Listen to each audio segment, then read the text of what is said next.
আসসালামু আলাইকুম। ইউটিউবে একদম নতুন খুবই সুন্দর আকর্ষণীয় একটা পিঠা আপনাদের সাথে শেয়ার করব।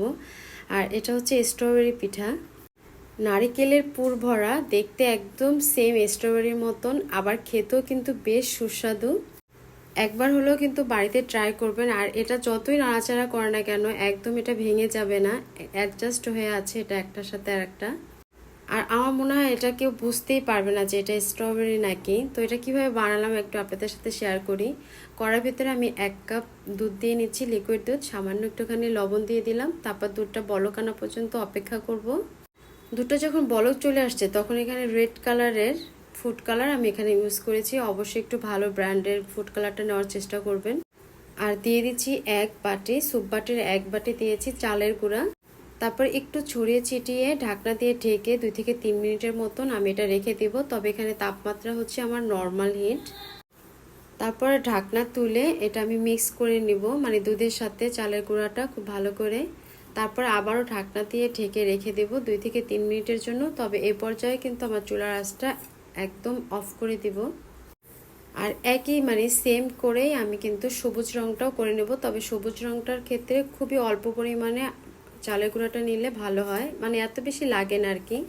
তো আরেকটি কড়াইতে আমি পুর দিয়ে নিচ্ছি, এর জন্য নারকেল, চিনি আর আমি এখানে একটু কিশমিশ ব্যবহার করেছি। আপনারা চাইলে কিন্তু এটা স্কিপ করতে পারেন। একটু ভাজা ভাজা হলে আমি নামিয়ে ফেলবো। এখন যে রেড কালারের আমার মিশ্রণটা, সেটা আমি হাত দিয়ে খুব ভালো করে মথে নিব। মানে একদম সফট একটা ডো তৈরি হবে আমার এখানে, হয়তো আপনারা দেখে বুঝতে পারতেছেন।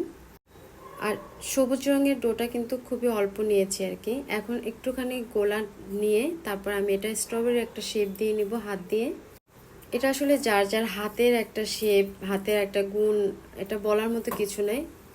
তো এটা করতে গিয়ে হাতে অনেক সময় চিটচিটে আটকে যেতে পারে আর কি। সেক্ষেত্রে হাতের ভেতরে একটুখানি ঘি কিংবা তেল লাগিয়ে নিলে পরে আর আটকাবে না। এখন একটা বাটির মতো আমি শেপ দিয়ে নিচ্ছি। আর এখানে আমি পুরটা ব্যবহার করব।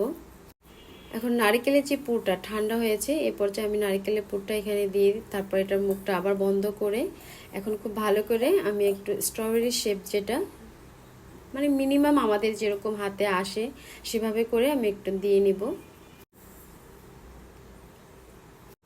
আর এভাবে কিন্তু আমি সবগুলো আর কি বানিয়ে নিব।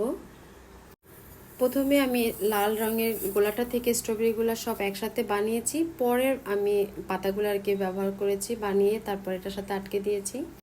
তো হাত দিয়ে চেপে চেপে মানে স্ট্রবেরির মতো করে আমি এটা বানিয়ে নিয়েছি। তো আপনার বাসায় কিন্তু অবশ্যই একবার হলেও ট্রাই করবেন। এখন একটা চামচ দিয়ে স্ট্রবেরি গায়ে দেখবেন যে এরকম একটুখানি দাগ থাকে, সেই দাগটা আমি দিয়ে দিলাম। অবশ্যই কিন্তু উল্টো দিকে, চামচের উল্টো দিক করে তারপর এভাবে দিয়ে নেবেন, তাহলে দেখতে একটু সেম সেম মনে হবে। এখন আমি যে সবুজ রঙের গোলাটা সেটা নিয়ে হাতের তালুতে একটুখানি গোল শেপ করে নিচ্ছি। আমরা জানি, দেখেছি স্ট্রবেরির পাতাগুলো কিন্তু একটু গোল গোলই হয়। একটু সেম আর কি লুক দেওয়ার চেষ্টা করেছি। আর ভিডিওটি ভালো লাগলে রিকোয়েস্ট থাকলো আমার চ্যানেলটি সাবস্ক্রাইব করার। তো এখন এটার উপরে একটু চেপে চেপে আর কি আটকে দেবো যাতে করে খুলে না যায়। আসলে এমনিতেও কিন্তু লাগিয়ে দেখেছি আমি। আপনারা সবগুলো স্ট্রবেরি চেক করে দেখবেন যে একদম কিন্তু একটাও খুলে যায়নি।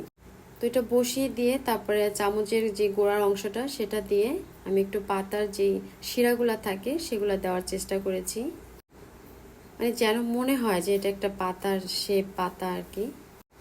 আর এভাবে কিন্তু আমি সবগুলো বানিয়েছি। আর আলহামদুলিল্লাহ দেখতে এতটা সুন্দর হয়েছে, মানে সবাই আজকে অবাক হয়ে গেছে। হঠাৎ করে আর কি মাথায় আইডিয়াটা এভাবে আসছে। তো এটা হয়ে গিয়েছে আমার সবগুলা বানানো, দেখতে এরকম লাগছে আমার। এখন এটা আমি স্টিম করব। সেক্ষেত্রে আপনারা চুলাতেও করতে পারেন, রাইস কুকারেও করতে পারেন।